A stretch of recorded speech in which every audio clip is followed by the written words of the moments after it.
Hello, my LGBTQTs, and welcome back to a very special episode of A Jaded Gay. You know, we are approaching the holiday season, we're coming to the end of the year, and this year we had a ton of guests on the podcast, which I love. You know, within the LGBTQ plus community, we all have our own experiences, and I'm limited to just the ones I've experienced. So I love having other guests come on to share their experience and give us a broader understanding of the diversity within the LGBTQ plus community. So as we approach the end of this year, I thought it would be a great opportunity to do another Best of Guest episode. We did it last year at the end of 2023. So this year we're doing it again to look back on the guests from 2024. So with that in mind, there's not going to be any tarot, any non-jaded versus jaded gay today, none of that special stuff. We're going to just go right into it. So without further ado, I'd like to share with you some of the highlights from this year's guest episodes. Let's bring on our guest. They are a public speaker, board member of Alder Health Services, and host of Caffeinated and Queer. Basically, they are a McMaster of all. Please welcome Travis McMaster. Hi, Travis. Hey, Rob. Would you mind going into a little bit more detail about in your relationship with your husband when you first began identifying more non-binary and using they, them pronouns, how you brought that up in your, with your husband in your relationship and how you started navigating that, maybe some challenges that came up, some, resolution, maybe advice you'd offer for people who are also, in a relationship, but wanting to come out with their non-binary identity?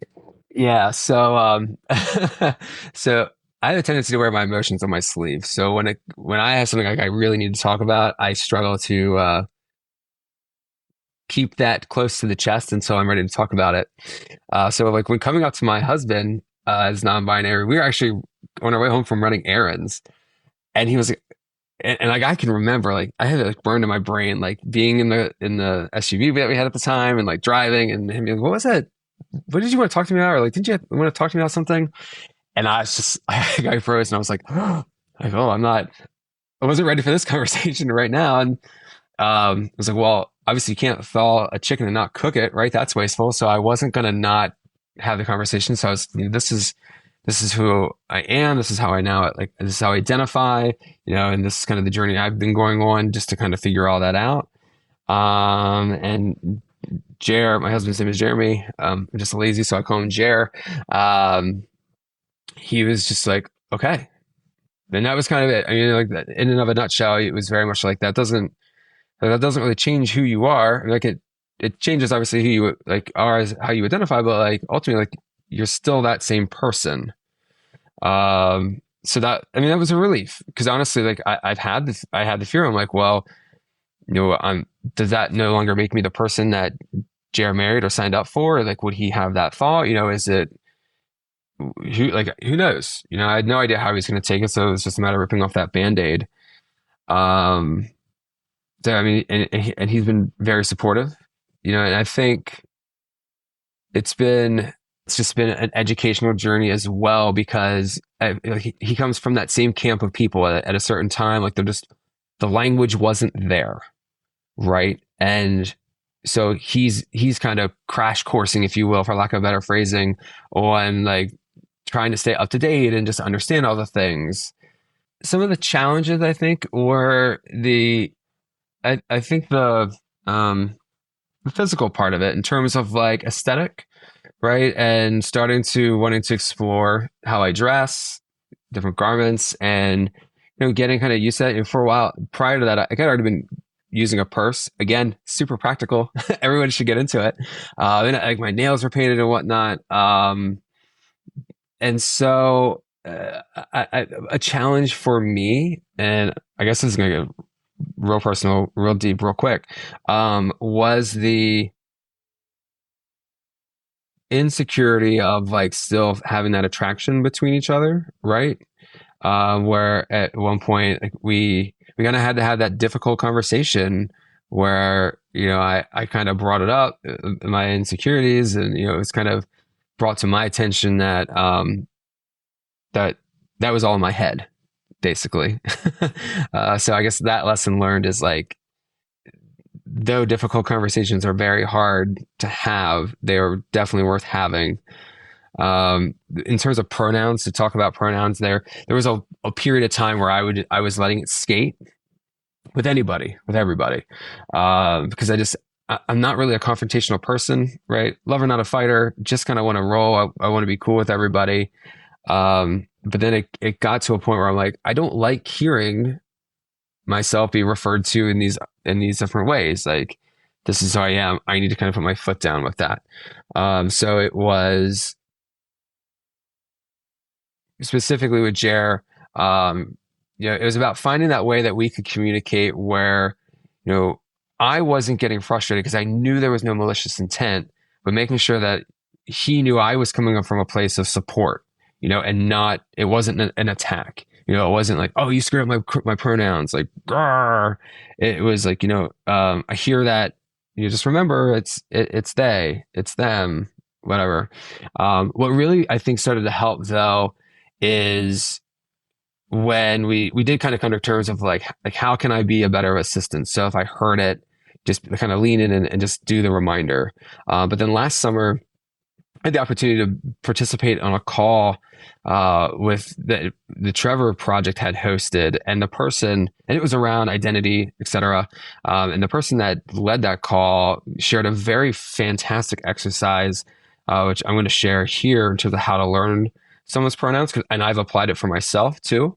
But the idea is that for anyone you're struggling to learn those pronouns, you block in your calendar 5 minutes every day at the same time. So, you can do it for at least 21 days because it takes 21 days to build the habit. But then you say 2 to 3 sentences about this person using essentially all the pronouns you're trying to wrangle and better understand. And so in doing that, you're obviously making yourself feel good because you're talking about someone that, you hopefully, have appreciation for, admiration, etc. So you're kind of putting out that positive energy, but then you're also working on building that muscle memory to, get used to that person's preferred method of being identified. And so, like, for example, I would say, like, if I had a non-binary friend named Max, I might say, Max is a fantastic drummer. They have amazing stick tricks. I always want them to be the drummer in my band. So that's like, again, a small little example, and it takes like 30 seconds, right? So you do it every day. I've never asked Jer if he's implemented that, but like he's gotten so good with it, and does he sometimes slip? He does, but it's so. Even a good friend of ours actually commented it when we had dinner the other week. Like, he's so good about catching it. I mean, it's like if it happens once, and then like he's back on it. So it's cool to see the growth, and it's cool to see. I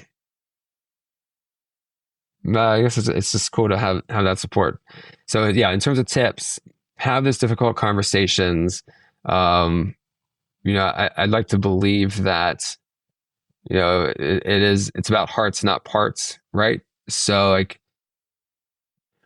and that's not to say everything, like, things could go left, of course, but you got to have these conversations. You've got to be able to give the person grace, and be able to differentiate maliciousness versus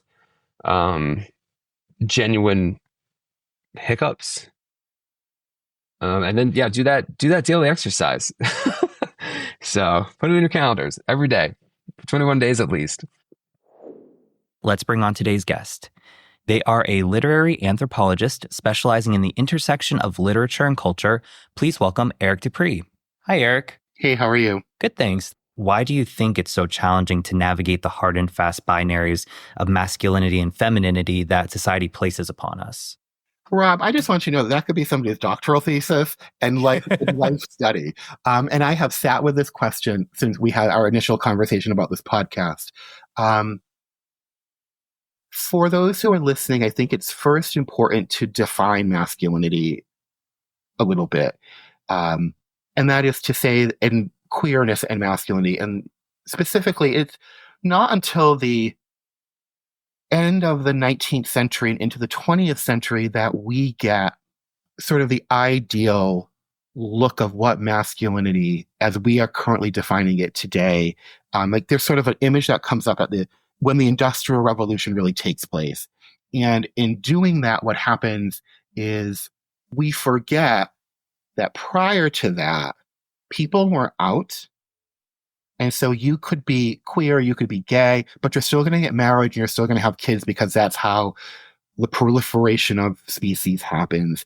And if you are queer and known, Oscar Wilde, for example, or any of the folk, you have a very specific look. You know, you're dandy-eyed, you are highly effeminate, but it's not prosecuted 100% in the same way that it starts to happen at the turn of that century, when we sort of get this idea of like the industrialized man. And lots of writers have written about this industrialized man.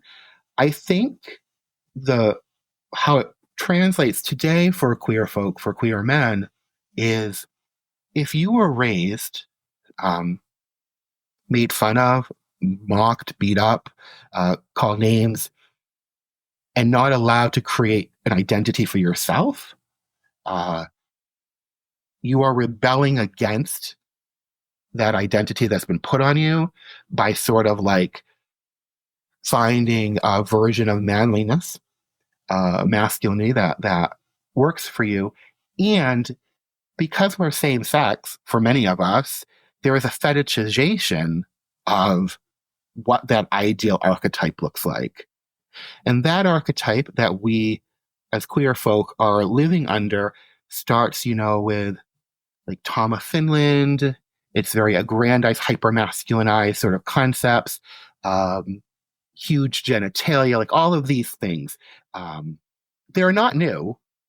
Like a Greek statue or whatever, like huge. It's not new, but it's definitely homoerotic. And it parallels, I'm not sure if you know this, that work parallels with first the satire by the village people of what macho looks like. And then it parallels with what is known as the mythopoetic men's movement, which isn't just gay men, it's all men who are in touched by this. And you see it on Instagram now all the time. Like, let's go into the forest with no electricity and we're going to like chop some wood and we're going to like build a fire with sticks because we're men. That literally comes from a person, Robert Bly, who wrote this book in 1990 called Iron John and like the creation of the man.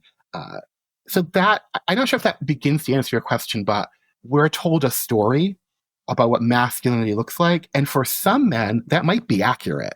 But for many queer people, it's just another form of assimilation to survive. I'd like to welcome our next guest. He is a style and lifestyle expert who's proving that big boys do in fact do it better. Please welcome Matthew Simcoe. Hi, Matthew. Hey, Rob. How are you today? I am good. I'm excited to dive in, and thanks for having me. Of course. Thank you for coming on the show. Very excited to have you here. I feel body image for men in general is kind of an interesting concept because for so long, I think there were a lot of conversations around the negative messages about body image for women from media representation, billboards, magazine covers.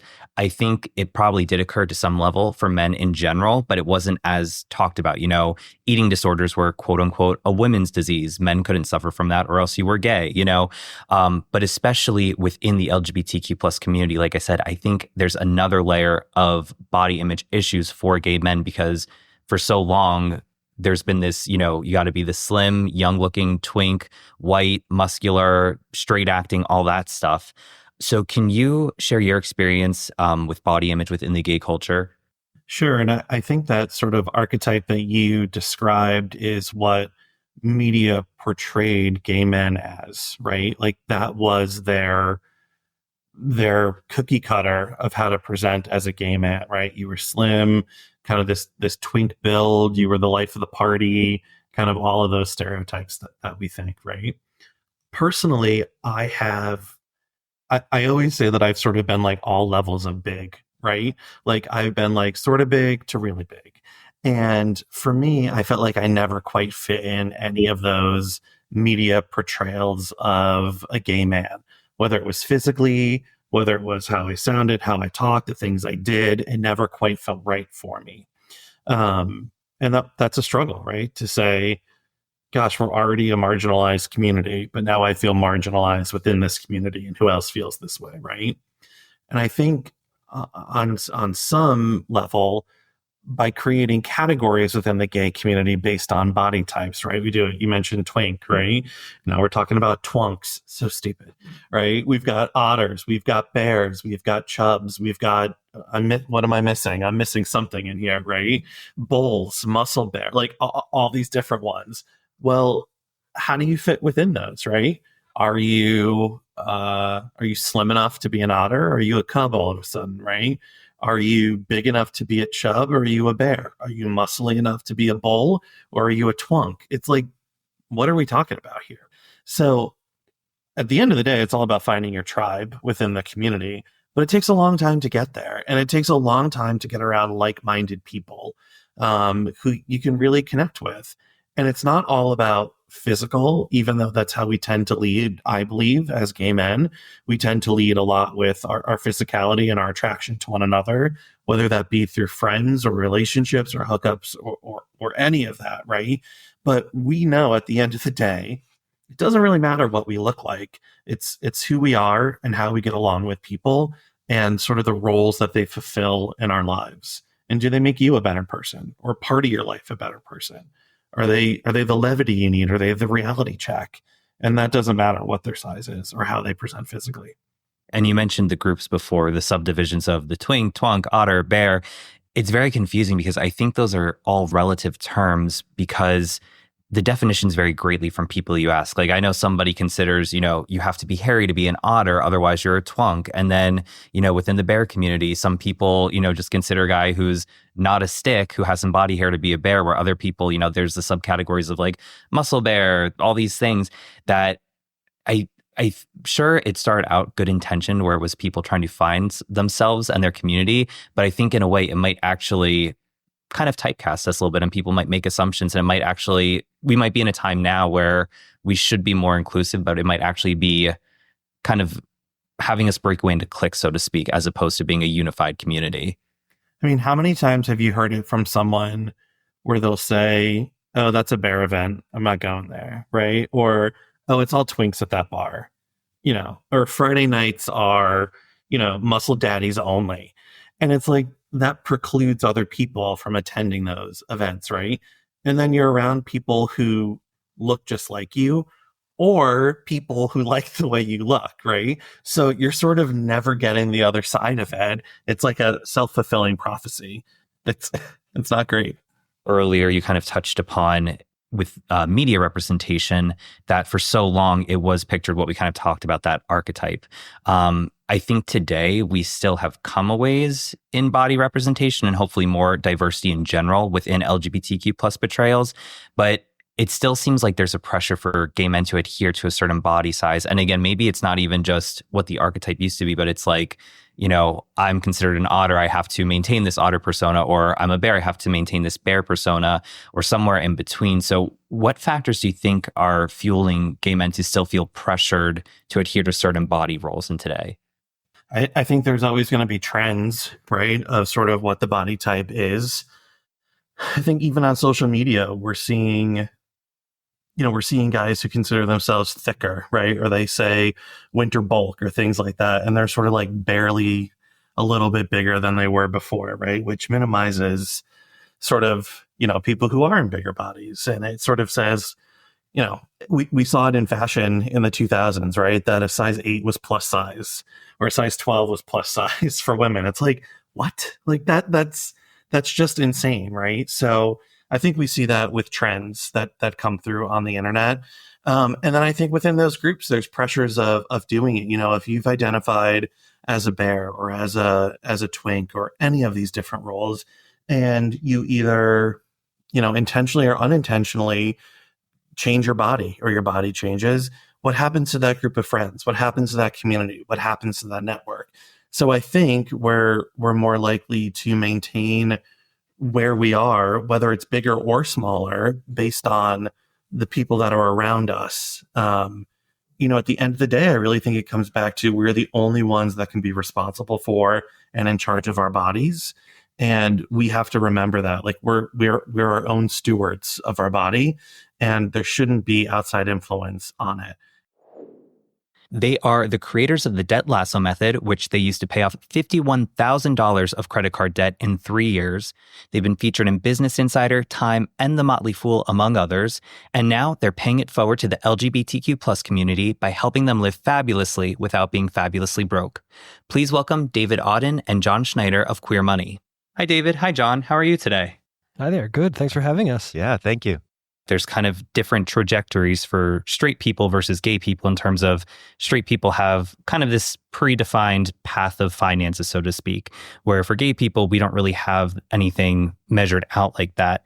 But historically, gay men have also faced financial adversity, whether it be job discrimination or the inordinate healthcare costs during the AIDS pandemic. So how have these struggles impacted generational wealth for gay men? It's had a profound effect for gay men specifically, but I would argue for the LGBTQ plus community as a whole.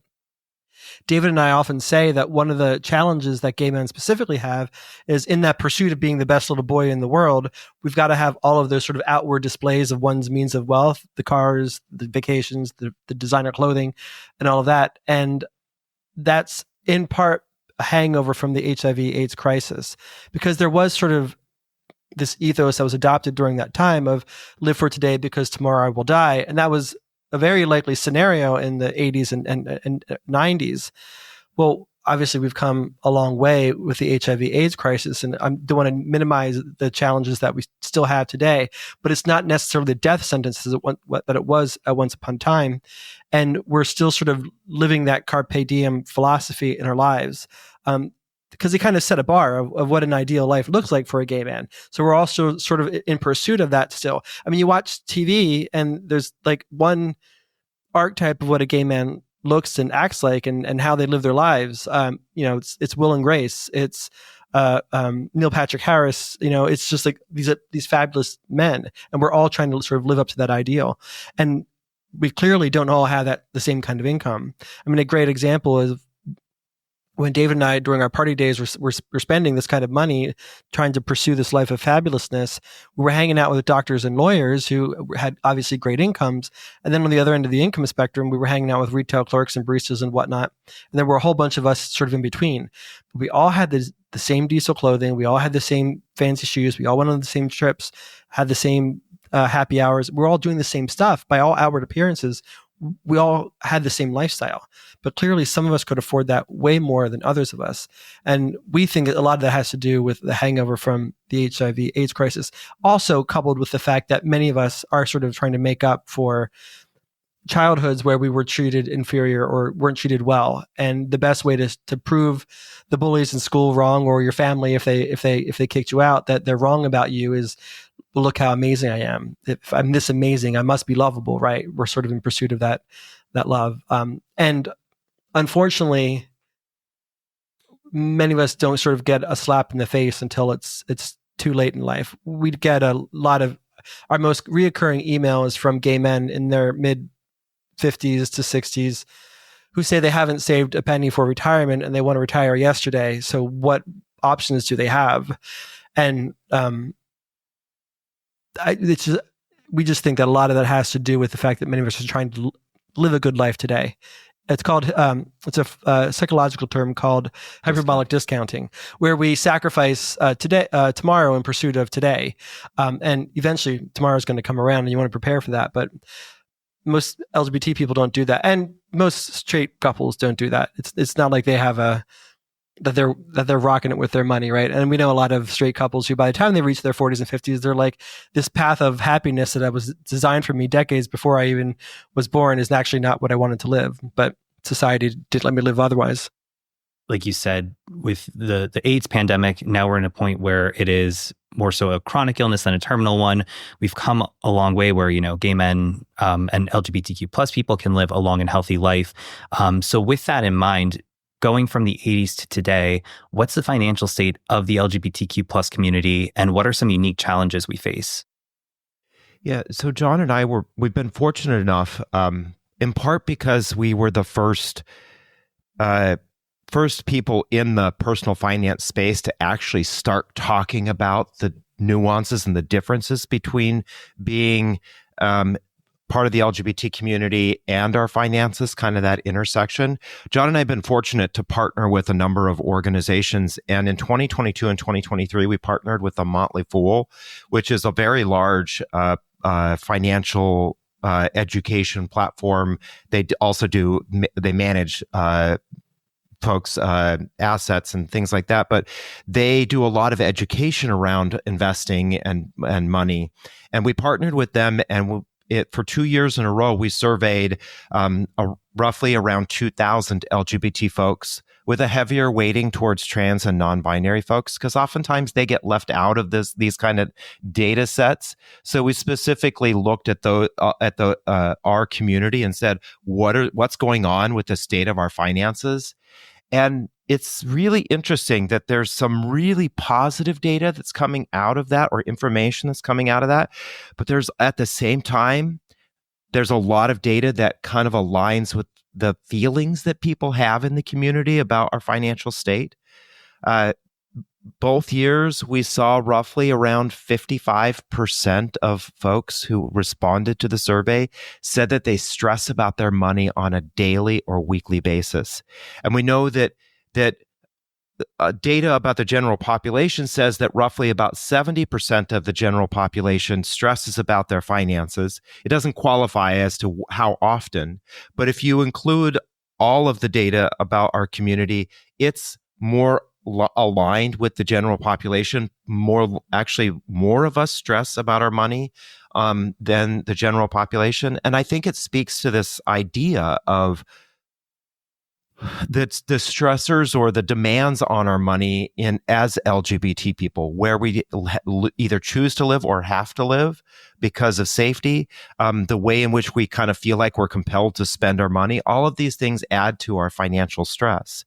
And so in general, the community is either stressed about their money or not looking to use or not using the tools that are available to us to actually improve our financial situation.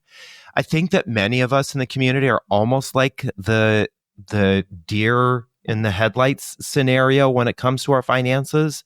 We catch that glimmer of light and we just freeze, right? What do? I don't know what to do. Nobody is helping me. So we just freeze and we don't do anything. And that's, I think, in part why, like John said, we have so many in our community who wait much, much longer to actually start engaging in their finances. And for that reason, many of us are in a really difficult spot when we finally do start to engage with our finances. But there are some glimmers of hope. One of the things that we did see in the study is that 38% of individuals who identified as trans are earning $100,000 a year or more, which is more than the general population. General population, 31% of the general population has a salary of $100,000 or more. So there are some glimmers of hope. We know that there are people in the community who are doing some of the things that they need to do to try to help themselves financially. He is a dog dad and bookworm and read 138 books in 2023, which equals approximately 38,463 pages. Please welcome Rod Lujano. Hi, Rod. Hi, how are you, Rob? Good, thanks. How are you today? I'm great. Perfect. Why do you think having gay representation in literature is so important? I think it's very important because, we all have the rights to see ourselves represented in the media. You can call it books or TV or movies, but we all have the rights to see to see ourselves out there. No? It gives us a sense of not being alone, I think, a sense of community. You get to think, there's more people like me out there, right? People who think like me or like the same things that I do. And also it's true to the world, no? Queer people are everywhere, and it's only appropriate that books and everywhere mirrors that. And how would you say your identity as a gay man influences your reading preferences? Like I said, I want to see myself represented there. So I think but I mostly read male romances. Even though that I might not look like the main characters on those books. I think our backgrounds could be similar. Our train of thoughts can be alike, and we could share some of the same struggles. That's why I always look for male romance. So with that in mind, let's get into the episode. He is an actor, screenwriter, and fellow 9 Star Press author, and a whole lot more things that I can't list off because there's just way too many to name. But I'm very excited to introduce our next guest. Please welcome Jose Nateras. Hi, Jose. How are you? Good. How about you? Doing well, thanks. It's a Friday, so can't complain. Yeah, right? So growing up and aspiring to break into acting and writing, was LGBTQ plus representation in media important to you? Yeah, it was. I mean, alongside being a gay man, I'm also Mexican American, so I'm Latino. And representation is something that has always sort of mattered in ways that when you're young, you don't really understand or really register. But I did find influencing me even as a child, especially because I was somebody who knew what I wanted to do so early on. But for a lot of my life, I was always kind of searching for somebody that I could see myself reflected in that wasn't there. And that's hard. It makes you feel like you don't exist. You know, it makes it feel like it's really hard to imagine a future for yourself if you're not seeing examples in the stories that matter to you as a child. You know, I remember being young, wanting to be an actor and reading Harry Potter and, you know, child delusion. The very first movie came out when I was 11. You know, I'm the same age as like Daniel Radcliffe and all those people or whatever. But I remember when that movie came out and just like looking at the screen and being like, ah, it should have been me. You know, just like the delusional child of like, I should have played Harry Potter as this like little Mexican boy in suburban Chicago. You know, like absolutely not. But I think part of it is I was hungry to see myself as a hero in the story, in the type of stories that I care about, you know. And as an actor, especially as I got into it as a career, a lot of those auditions, especially early on, were gangbangers or lawn care professionals or immigrants, you know, all of these other things. And it's not to say that those characters in those stories don't matter. They do, A, but B, they're not being told in a way to reflect and respect that they matter. They're always plot devices, side elements, you know, background information or whatever for the white, cis, straight, hetero heroes to kind of deal with or navigate.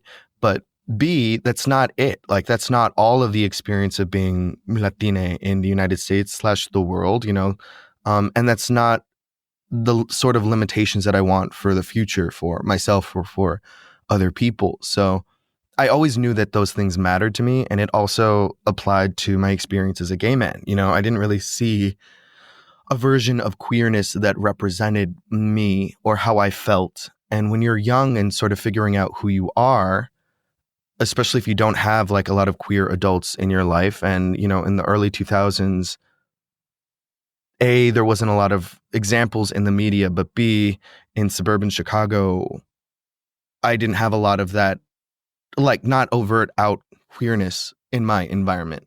Now in retrospect, you're like, oh yeah. And now today, even in, you know, when we were making this movie, I went back and did a talk at my old high school. Just the presence and visibility of queerness is different, so much different now than it was. But that hunger did matter to me, you know. When you're figuring out or coming to terms with your sexuality, you're like, oh, I can't be gay because the only gay people I see on TV are like that or like this, and I'm not like that, I'm not like this.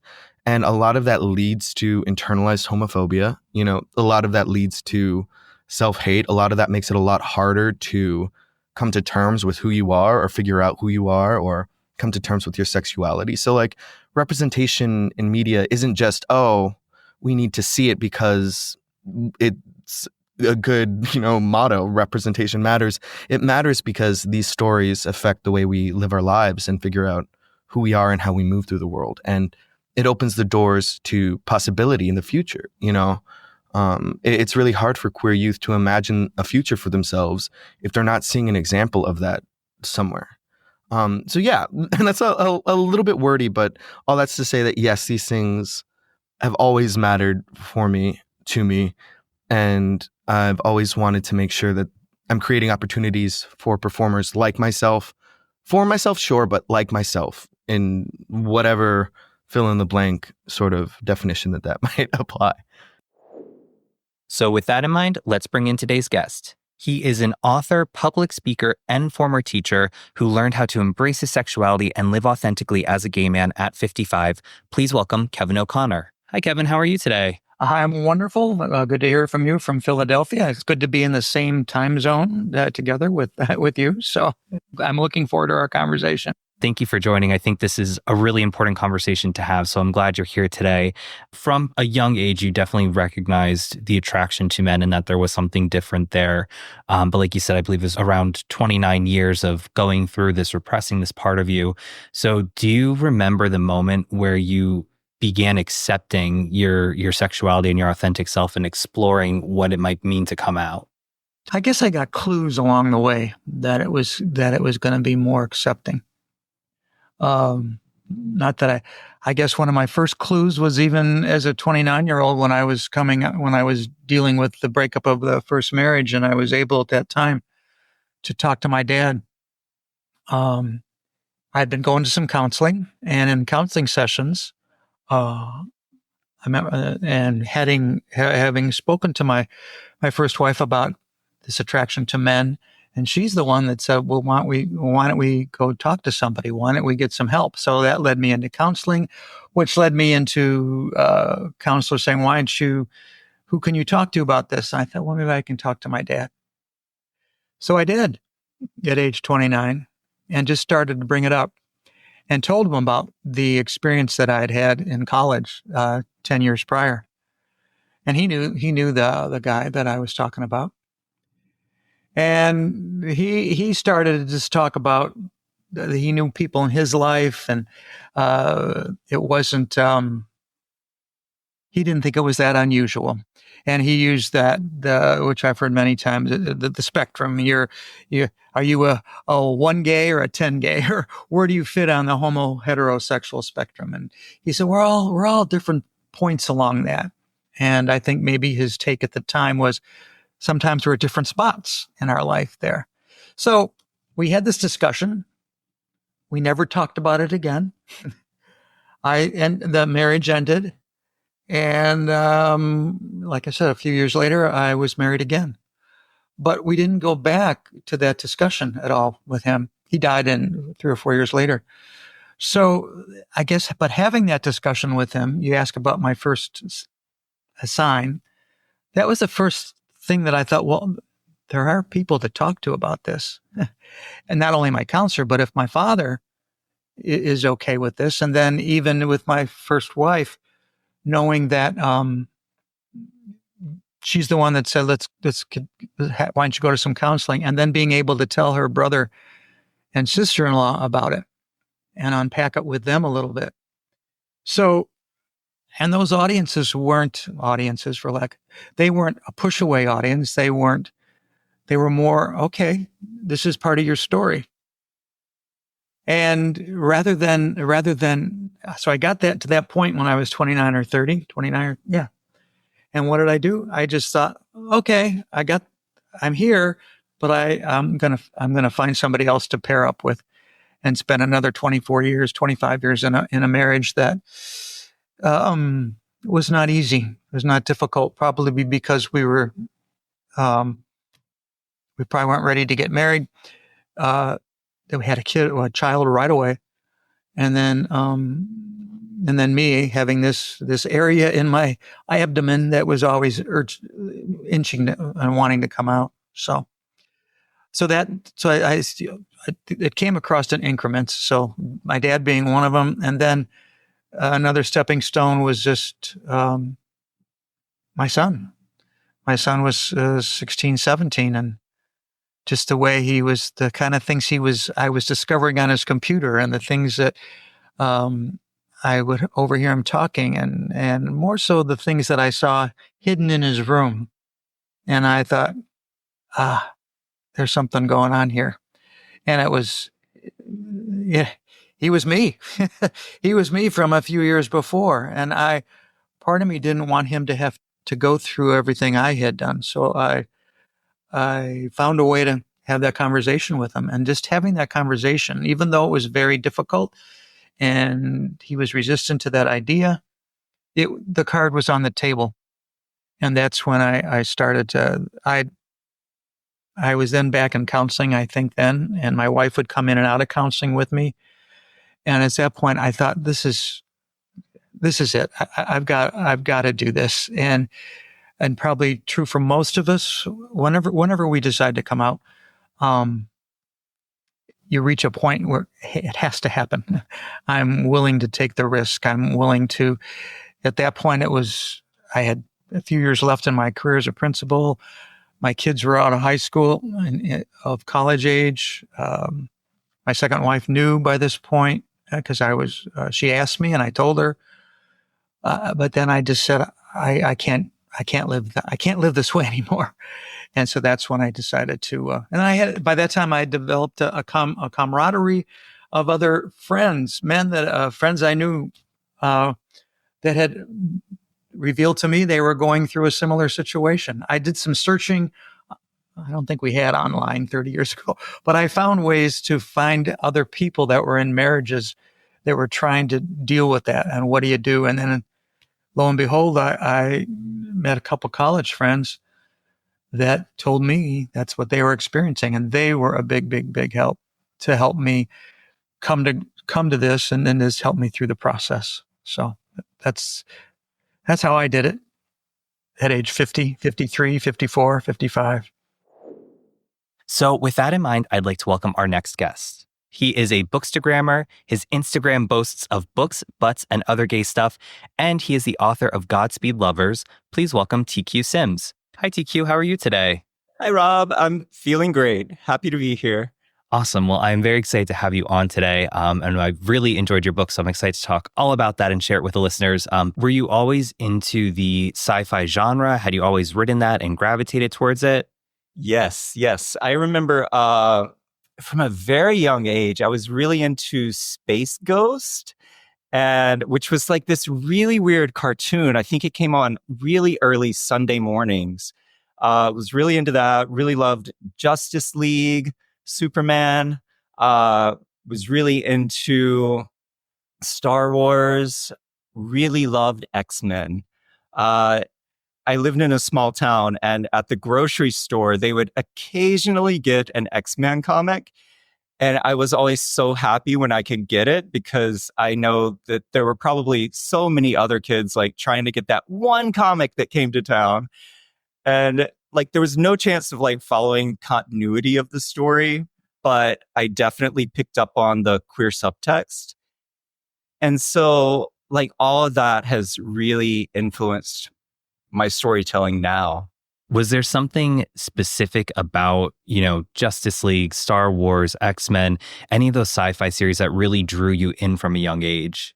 Yeah, I think it's the idea of found family and connecting with a sense of power and using that to benefit others, which sounds so hokey, but I love that stuff. Like, I feel like, that's a good message for our community and our world is to really take care of each other and to connect with this power that we're taught we don't have when actually we always have it. And you I think some of those answers the next question. But beyond just yourself or maybe the larger LGBTQ plus community, it seems like there is a lot of queer appeal within the sci-fi genre. Why do you think that is? I think because as queer people, we sort of have to be on this constant journey of self-discovery and self-expression, which often goes against what we're told we should express by many people, not by everyone, but by many people. And I think sci-fi it takes so many risks and it paints in such broad strokes with an array of colors. And I think that's really attractive to people who are using their own imagination to discover who they are. So I think that's why queer people are attracted to sci-fi. And with that all in mind, who are some of your favorite queer-coded sci-fi characters? So queer coded. I feel like not explicitly queer. Probably Poe and Finn from the new Star Wars trilogy are, I really love their bromance, but I have a thing for Oscar Isaac. So I really love their bromance. And, there are others that I thought of and now I can't think of them. But the one that really stands out in my mind is Ruby Rod from The Fifth Element with this amazing performance by Chris Tucker. Like, I just remember the first time I watched that movie and Ruby Rod came out and he's so extravagant, so over the top, and so sexual. And it just like really hit a nerve with me that it's just like so amazing to see this character who I could identify as queer, even if the rest of the audience couldn't. And I know what you're saying about Poe and Finn. There was always that kind of like underlying bromance there. And I know Disney said, oh, in the last movie, there's going to be a gay kiss. And I was hoping it would be that, but it was like two people way in the background there. So I was a little disappointed by that. For like half a second. Yeah. Yeah. I feel like we got baited there. Definitely. Disney knows what they're doing. Yeah. Yeah. So with that being said, let's get into the episode. He is a fellow Spectrum Books author, and his memoir, How Can We Be Wrong, was recently published. Please welcome Max Austin. Hi, Max. How are you? Hi, it's good to meet you. How are you? Doing well, thank you. It's been a relaxing weekend, so always a good thing here. Oh, fantastic. I'm so excited to be here and talking to you, and thank you for listening to me. Of course. Well, I'm very excited to have you on here and have you share your story and everything about your book to the audience here. Going through your career, especially back in the early days when there was still very much a stigma around HIV and AIDS, what specific challenges or discrimination in the workplace as a gay healthcare professional did you experience, and how did you navigate those situations? Oh, thank you. Let me explain from my personal perspective of what happened. It's my partner at the time, not my husband who I've been with for 30 years, but my partner at the time was training as the first male midwife in the area. It was really high profile, actually. And everyone knew him and they knew me. And then one night, he met me after a late shift and said only three things. I'm HIV positive. The hospital have found out, and we've got to go into hiding for our own protection. I never got to hear the fourth thing that I really needed him to say. He never told me that he loved me. And I had no idea about any of it. So it was a real shock. I'm sure. And especially when healthcare should be helping to take care of people with, viruses, illnesses, what have you. But instead of being able to feel like you can go to your employer or go to a healthcare professional to be treated for your diagnosis, you feel like you have to hide to go into protection. Yes, we were stigmatized. And good God, how I survived, I'll never know. It was just horrendous. When we got back from hiding, and sadly, that same stigma followed me around for years. And it still does now in some circles. And I won't tell you the words that some of our staff used. You couldn't broadcast this otherwise. You really couldn't. And there are lots of examples of the pain that I suffered at the hands of the management and these so-called nurses.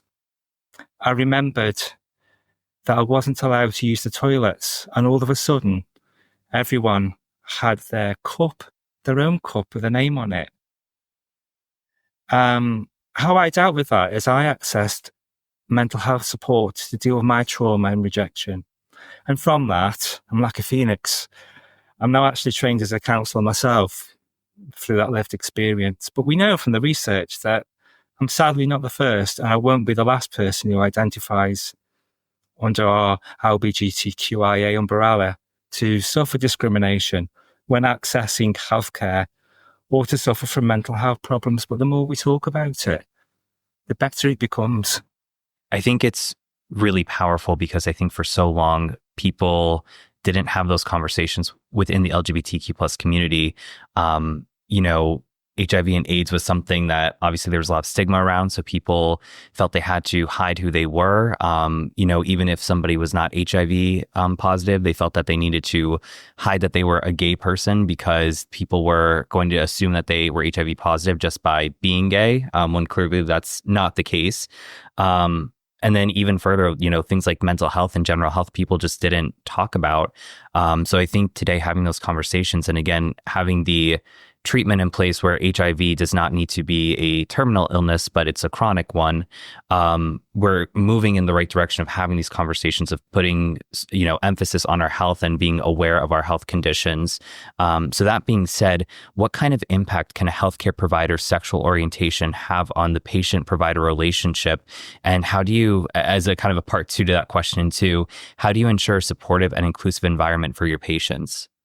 Well, can I answer that one from a personal perspective? And as a nurse, please, Rob. My experiences have told me over the last 30 odd years that healthcare professionals, I can't get my words out, I'm sorry, just need to be kind and celebrate difference. Because I'm a living, breathing example of what happens to people's physical and mental health in our community when inclusion just doesn't happen. And let me tell you, as a senior nurse, none of that is happening on my watch. I'm on a mission to make sure that everybody's welcome. I am very excited to welcome our next guest. They are the executive director of the radical social justice organization, Galay. Please welcome Tyrell Brown. Hi, Tyrell. How are you? Hi, how are you, Rob? Nice to meet you officially. Nice meeting you too. Thank you for joining us today. We have a very exciting episode. I'm glad to have you on to talk about a very important topic. What would you like to see in future Pride celebrations? Really, in a dream world, I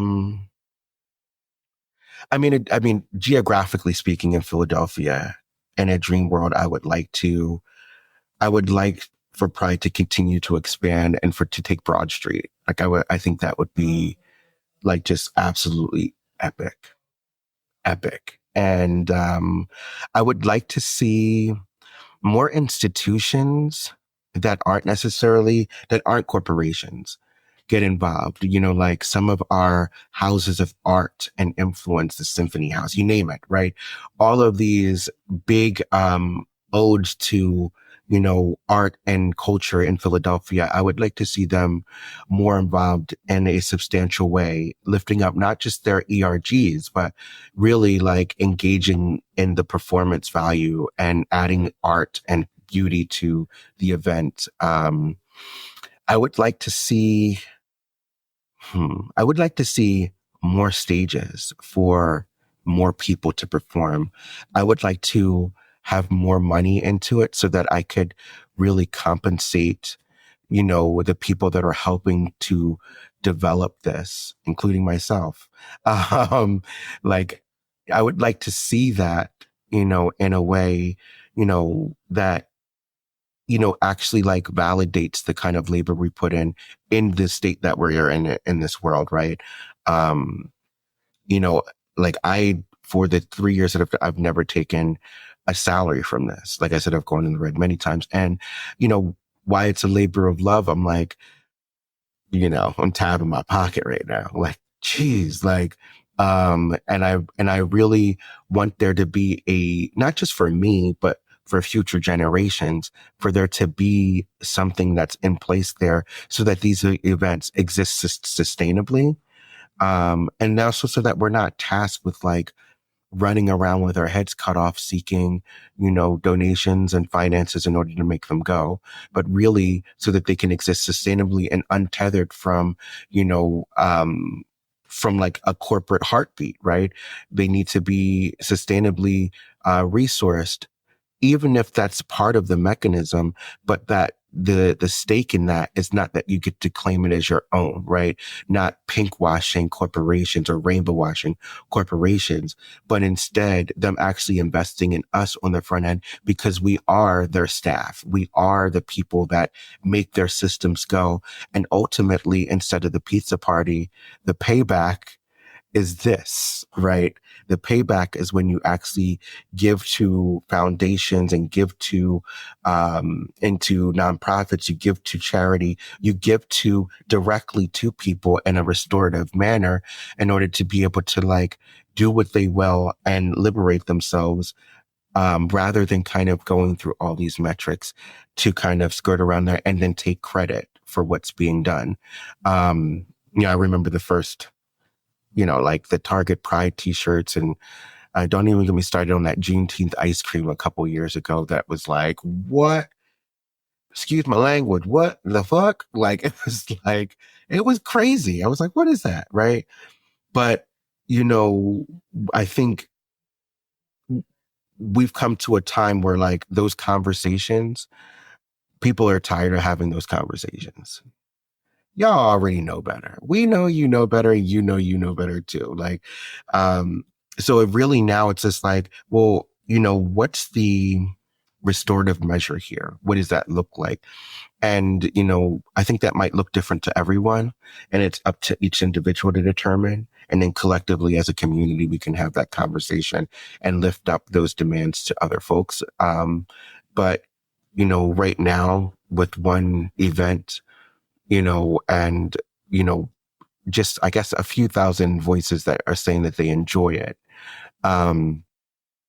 To say the least, not a few thousand. Is last year it was like 60,000. So I was like, pat myself on the back, right? But, with that many people that are saying they enjoy it, and some people saying, geez, like this was the best Pride ever. I remember like there was like a 70-year-old dude walking down Locust Street, and like he was like, did you all create this? I still have my t-shirt on my walkie. Did you all create this? And a couple of the staff, former staff here will remember this. And we were like, yeah, he was like, and his eyes welled with tears. And he was like, it was the most beautiful thing I've ever seen. And I was like, oh my God, that was like amazing. Like this queer elder and community. And I heard that also from the mentor that said to me, he would probably be annoyed if I mentioned his name, but I'm going to, Jose DeMarco, who said to me, if it's calling from you, do it. Right. But one of the things he told me afterwards was like, it was the most beautiful thing he'd ever seen. And that to me is what counts. It's what counts. It's not just the people that are close to you that say that, but also people that inspire you. And also strangers that walk away going like, wow, that was a pinnacle moment in my life. So yeah, I hope that more things, more resources are pulled in with less asked being pulled out. And that way we're able to create a wider valve for more resources to reach, the hands of people that are more marginalized than ourselves. Let's introduce today's guest. He is the Professor of Sociology and Canada Research Chair in Sexuality and Urban Studies at the University of British Columbia, and the author of countless academic articles and 6 books, including Long Live Queer Nightlife, How the Closing of Gay Bars Sparked a Revolution. Please welcome Amin Ghaziani. Hi, Amin. How are you today? Hi, Rob. Doing really well. Thank you. I'm glad to hear. Well, thank you so much for joining. I'm super excited to have you on today. We're going to talk all about your book, about, queer nightlife. Obviously, there is a lot that was covered in your book. What was the most surprising thing you learned through writing Long Live Queer Nightlife? It's hard to pick the one single most surprising thing page after page. I feel like the experiences I describe are full of surprises, but one of the most formative ones maybe was the fact that I myself, as a person and as a researcher, can find myself at the center of a dance floor that centers me in return. The fact that I didn't realize that was possible, the fact that could even constitute a surprise, tells you about some potential limits of gay bars. Well, gestures to diversity, inclusion, and representativeness with phrases like everyone is welcome or love is love. They're helpful and they're important, and I think we should continue them, but they don't always amount up to all that much in practice, particularly for racialized and trans plus people. And so as our community grows and evolves, so too will and should, the places where we can come together to have fun and feel fellowship with each other. And I just think it was wonderful to discover that I could have that experience. So, if you want a specific example of this, would you like a specific example of this? Absolutely, yeah. One spring day, I had heard about an event that featured Bollywood imagery and that fused Bollywood music with hip hop as a reflection of the South Asian diasporic experience. And I felt this vibe as soon as I walked into the space, which is a cavernous room located about an hour's train ride from the city center near the university, which is where my flat was located. Projected on a bare white wall across from the DJ booth, I see clips of iconic Bollywood videos. Devdas, Kuch Kuch Hota Hai, and Kabhi Khushi Kabhi Gum. We were pulsating on a packed dance floor. And when I was at the center of that dance floor, I felt like it was much more queer and less gay to me, which is a compositional and tonal shift that seems fitting for a party that night, which was called Hangama. And Hangama is an Urdu word, which loosely translates to a celebratory chaos or commotion. Vogue India describes this party and others like this. There are several as an, quote, explosive underground scene. They call it a nightlife movement that QT BIPOC people can claim as their own. And it was just amazing, that feeling to be in this space where I was surrounded by other people that looked like me. I'd never been at a gay bar filled with queer South Asian people playing music that reminded me of my childhood when I was growing up. And I guess that was a big surprise, that places like this exist and that there are so many other people like me looking for other people like ourselves. That's a beautiful thing. And it's not specific or unique to London, but these parties exist all over the world. Going off of that too, what do you hope readers get from Long Live Queer Nightlife? I guess I hope that listeners in the show, and readers especially of the book, that the book will help them reorient their thoughts about what nightlife is, its many meanings, and the hopeful and joyful possibilities that await us when we prioritize redefinition over mourning and loss, because hope and joy are major themes and comprise a significant momentum that carries the reader through the book. And I love the title of the book because upon first read of the title, I feel like sometimes you see the phrase long live as like in memoriam to, like, you're remembering something like long live this. So upon initial read of the title, you might think long live queer nightlife, it's over, gay bars are closing. But really, after reading the book, you realize, okay, gay bars are closing, but that is not queer nightlife on its own. And there's so much more to it, that it's evolving, it's adapting. And like you mentioned with your own personal experiences, it's a more inclusive space where people can and should be able to see themselves beyond just being gay or, whatever. They could see body representation, femme representation, racial representation, so that by the end of the book, the long live really is a celebration. Like, it is living long. It's not, looking back nostalgia, better days. It's looking to the future. Absolutely. The title is a play on a quintessential British expression, but in relation to royalty, it implies the preceding assumption that gay nightlife is dead. And so the pairing of these delicate declarations of life and death create metaphors of transferal, and continuity, and especially triumph. And so it's not a mourning, it's a celebration of the unstoppable, kinetic even, qualities of queer nightlife. I am very excited to introduce our next guest. He is a gay sex poet and arts administrator, and his newest book, Kiss and Release, was just published earlier this year. Please welcome Anthony DiPietro. Hi, Anthony. How are you? I'm great, Rob. How are you? Doing well, thank you. Thanks for coming on today. Absolutely. I'm excited to be here. Awesome. Glad to have you here. How has your identity as a gay man played a role in shaping your poetry? What I learned when I got to grad school was that I was lucky because I kind of already had subject matter. And some of that was about being gay, but some of it was, I grew up with mental illness in my household, and I had a partner who died young, and that had happened already when I got to grad school. So I had, more than a decade of kind of adult after college life experience. And, I'm not saying it's good or bad to kind of write with much more experience or not, but in my case, it just meant that when I would sit down to write, and kind of confront what I was going to learn today about my craft, I was never at a loss for words. And, at the same time, I don't think I really knew who I was until I got to grad school. So parts of my identity were still in formation. Even though I was out from the time I was 20, I was like 33 before I went to a job, and was fully out from day one. So, that's a lot of years in between of like navigating and figuring out where you fit. And I always wrote about love and relationships and the search for love, from just a very young age. That's what interested me, and was writing about it from my point of view as a gay man. I had written a complete manuscript before Kiss and Release. That was my grad school thesis. And those poems were really all about love and longing and kind of the search for a stable sense of my identity. And those were good poems, a lot of them, but the manuscript didn't really let in the outside world. It was really just kind of me talking about me. And with Kiss and Release, I think I figured out how to kind of let the world in, and how I speak about the world, how I contend with the world. Now that the book is out in the public, I kind of have to remind myself that the book isn't me. It's not my actual self.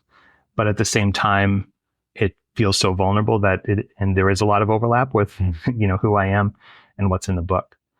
But I've learned from wiser poets than me that you can only be the writer you can be. You can't kind of get there by imitation or trying to be someone else. So, in that sense, the book is completely gay. The book is completely related to my identity.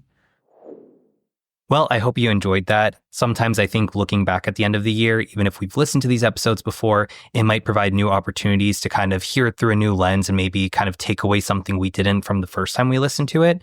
So I hope you like that. Anyway, we will be back next week with part 2 of the Best of Guests for 2024, so stay tuned for that.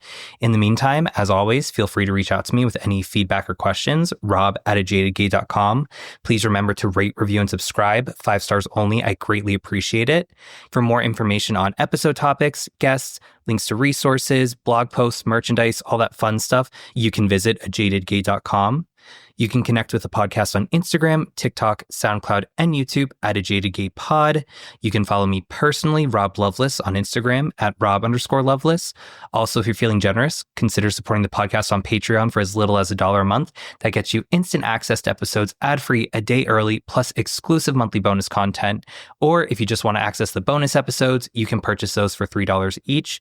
Or if you're scared of commitment, don't worry, I get it. You can make a one-time donation on Buy Me a Coffee for any dollar amount, and both of those are at @AJadedGayPod. And remember, every day is all we have, so you got to make your own happiness. Bye!